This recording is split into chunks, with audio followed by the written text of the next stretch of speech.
ఇష్టం నాకు వేసుకునేవారు.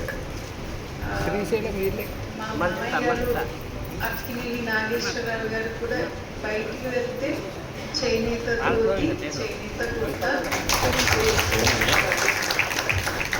నాగార్జున కూడా ఇంట్లో చేనేత పైజామా జిబ్బా వేసుకుంటారు.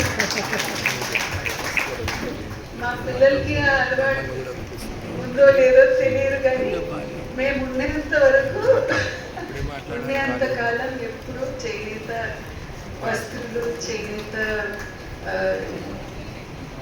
ఆర్ట్ అండ్ క్రాఫ్ట్స్ గురించి చెప్తానే ఉంటాను. మీడియా వాళ్ళందరూ కెమెరా పెట్టారని నాకు కొంచెం మొహమాటం ఉంది తెలుగు మాట్లాడడానికి. తప్పులు ఉంటే క్షమించండి.